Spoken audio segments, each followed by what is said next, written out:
Bonjour à tous et bienvenue dans cette correction de l'exercice sur l'appartement. Alors, c'était un exercice normalement pas très compliqué. Après, il y avait beaucoup d'informations, il fallait savoir les trier. Mais dans l'idée, vous aviez un appartement dont le schéma était donné ici en haut à droite, qui est à Paris. Il est à vendre pour la somme de 500 000 euros et on sait que il va être vendu dans le 6e arrondissement. Alors, à côté du schéma de l'appartement, vous avez les prix au mètre carré des différents arrondissements de Paris. Et on vous posait plusieurs questions.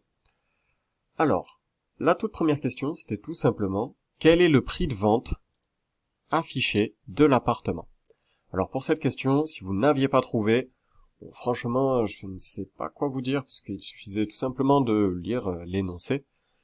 Et c'était une question qui était absolument gratuite pour que vous puissiez répondre à au moins une question, quelles que soient vos difficultés. Pour la seconde question, on vous demandait comment feriez-vous pour déterminer la surface de l'appartement. Alors c'est une question qui est beaucoup plus compliquée, parce que l'appartement, il n'a pas une forme classique. En fait, si on regarde bien les contours de mon appartement, ils vont être par là, et on a un polygone qui n'est pas régulier.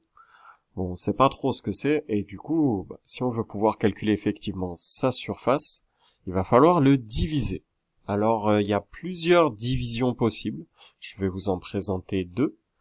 La première, c'est de se dire, eh bien, cet appartement-là, c'est tout simplement un très grand rectangle que j'ai fait en vert, auquel on enlève un petit rectangle que j'ai fait en rouge.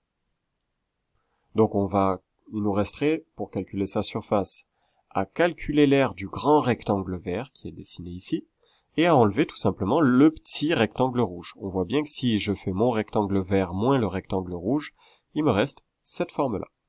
Alors une deuxième possibilité, c'est aussi de se dire que c'est la somme de deux rectangles qui sont collés côte à côte. Alors c'est pas du tout les mêmes découpages, hein. Sur celui de gauche, on est passé par une forme plus grande à laquelle on enlève une petite forme, et sur celui de droite, on est passé à deux rectangles de taille moyenne. Alors l'idée, c'est que on va calculer la surface du rectangle vert et on l'additionnera à la surface du rectangle rouge, et effectivement, ça nous donnera bien la forme de l'appartement qu'on a ici. Alors pour la correction de cet exercice, j'ai décidé de choisir la représentation de gauche, sachant qu'on aurait très bien pu partir sur cette hypothèse-là. Le résultat aurait été exactement le même. On part donc sur ce découpage-là. Et ce qu'on a dit plusieurs fois, c'est qu'il allait falloir d'abord calculer le grand rectangle vert, et qu'ensuite on allait y soustraire le petit rectangle rouge. Alors, pour calculer l'aire du rectangle vert, c'est assez simple, parce qu'en fait, on connaît déjà sa longueur, qui est de 8,28 m. On connaît aussi sa largeur, qui est de 4,88 m. Et donc, on emploie la formule de l'aire d'un rectangle, tout simplement, on va faire longueur fois largeur, ce qui nous fait 8,28 m fois 4,88 m. Et ça nous donne un total de 40,41 mètres carrés. On peut dire que la surface du rectangle vert, elle est de 40,41 mètres carrés. Alors, il nous reste ensuite à calculer le rectangle rouge et à le soustraire à l'aire qu'on a obtenu. Alors le rectangle rouge, c'est beaucoup plus compliqué. Pourquoi? Parce que, en fait, pour faire la longueur fois la largeur, eh bien la longueur, elle est là, mais on ne sait pas combien elle vaut, et la largeur, elle est là, mais on ne sait pas combien elle vaut non plus. Alors en fait, il va nous falloir ruser, il va falloir appliquer une petite astuce, c'est qu'en fait, eh bien, on ne connaît pas cette longueur-là. Par contre, on sait que cette longueur-là, sur la totalité, elle fait 8,28 m. Alors, pourquoi 8,28 m? Tout simplement parce que c'est donné en bas, ici, là. On sait donc que de là à là, on a 8,28 m, et de là à là, j'ai 5,60 m. Donc, forcément, 5,60 m plus la longueur, c'est égal à 8,28 m. Donc, ma petite longueur qui est là, elle fait tout simplement 8,28 m moins 5,60 m. Ça fait 2,68 m.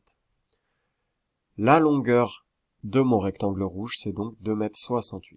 Alors par le même type de raisonnement, mais nous on va chercher la largeur de ce rectangle rouge. Cette largeur-là, on sait tout simplement que Ici, la distance totale, elle est de 4,88 m. Alors, pourquoi 4,88 m? Parce que c'est tout simplement la même longueur qu'ici, hein, on a un rectangle. Donc si ici on a 4,88 m, il n'y a pas de raison que ici il n'y ait pas 4,88 m. Et on sait que de là à là, il y a 3,17 m. Donc forcément, nos 3,17 m plus la largeur, ça fera 4,88 m. Donc notre largeur, elle fait 4,88 m moins 3,17 m, ce qui nous fait 1,71 m. On a trouvé la longueur du rectangle rouge, on a trouvé la largeur du rectangle rouge, il ne nous reste plus qu'à faire longueur fois largeur, ça nous donne 4,58 mètres carrés. On a donc trouvé la surface du rectangle vert, qui est de 40,41 mètres carrés, et la surface du rectangle rouge, qui est de 4,58 mètres carrés. Nous, ce qu'on voulait, c'était la surface de cet appartement-là, c'est-à-dire le rectangle vert moins le rectangle rouge. On fait donc 40,41 moins 4,58, c'est-à-dire la surface du rectangle vert moins la surface du rectangle rouge, pour un total de 35,83 mètres carrés. L'appartement, il mesure donc 35,83 mètres carrés.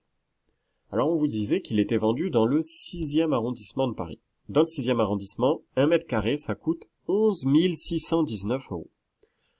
Son prix normal, du coup, si 1 mètre carré, ça coûte 11 619 €, alors 35,83 mètres carrés, ça coûte 11 619 fois 35,83. Ce qui nous donne un total de 416 308 €. Qu'est-ce que ça veut dire? Ça veut dire que cet appartement-là, si je le vends normalement dans le 6e arrondissement, je devrais le vendre à 416 308 €, si je prends les prix du marché. Ça tombe bien parce que c'est la question 4, on vous demande est-ce que le prix affiché est cohérent avec celui du marché? En fait, on se rend compte que non, puisque dans la diapo précédente, on disait que normalement, cet appartement-là vaut 416 000 €, et en fait, il est vendu 500 000 €. Donc, il est vendu 75 000 € trop cher. Si vous voulez acheter cet appartement-là 500 000 €, vous avez bien sûr le droit, mais vous paierez 75 000 € de plus, ce qui est pas mal. On vous demandait dans la dernière question de rédiger le courrier que doit envoyer l'agent immobilier à la propriétaire de cet appartement qui n'arrive pas à le vendre. On se doute que dans ce courrier, il va falloir lui conseiller de baisser son prix parce qu'il est trop cher par rapport au marché. Alors je vous ai mis un petit exemple ici, mais toutes les réponses sont plus ou moins bonnes. Donc il y a des arguments, que ça respecte la forme, que c'est signé à la fin parce qu'on est dans le rôle d'un agent immobilier et que ça emploie des bonnes formules de politesse.